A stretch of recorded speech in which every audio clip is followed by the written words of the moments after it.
പെസഹാകാലം 2-ാം വാരം ബുധൻ. കുഞ്ഞുമകളുടെ 1-ാം ജന്മദിനം കുടുംബം മുഴുവൻ കാത്തിരിക്കുകയാണ്. ജന്മദിനത്തിൽ അവളുടെ മാതാപിതാക്കന്മാർ അവൾക്ക് വളരെ വിലപ്പെട്ടതായൊരു ബർത്ത്ഡേ ഗിഫ്റ്റ് നൽകും. എന്നാൽ കുഞ്ഞുമോൾക്ക് കിട്ടുന്ന സമ്മാനത്തിൻ്റെ വില മനസ്സിലാക്കുവാൻ സാധിക്കുകയില്ല. ഇത് നാം വായിച്ചു കേട്ട സുവിശേഷവും ഇതേ സത്യമാണ് അനാവരണം ചെയ്യുന്നത്. ദൈവം നമ്മെ എത്രമാത്രം സ്നേഹിക്കുന്നുവെന്ന് നമ്മുടെ ചെറിയ ബുദ്ധി കൊണ്ട് മനസ്സിലാക്കുവാൻ നമുക്കും സാധിക്കുകയില്ല. നമുക്ക് പരിമിതികളുണ്ട്.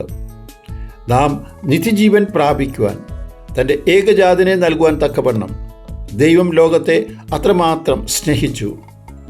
ദൈവത്തിൻ്റെ അപരിമേയമായ സ്നേഹം, നാം അർഹിക്കാത്ത സ്നേഹം ദൈവം നമുക്ക് നൽകുന്നു എന്ന് നമ്മെ പഠിപ്പിക്കുവാൻ അവിശ്വസ്തയായ ഗോമറിനെ വിവാഹം കഴിക്കുവാൻ ദൈവം ഹോസി പ്രവാചകനോട് ആവശ്യപ്പെട്ടു.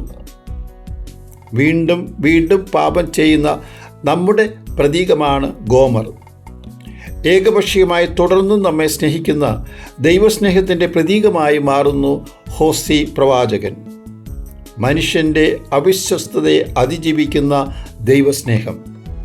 വിശുദ്ധ പൗലോസ് അപ്പോസ്തലൻ്റെ വാക്കുകളിൽ പാപം വർദ്ധിച്ചെടുത്ത് കൃപ അതിലേറെ വർദ്ധിച്ചു.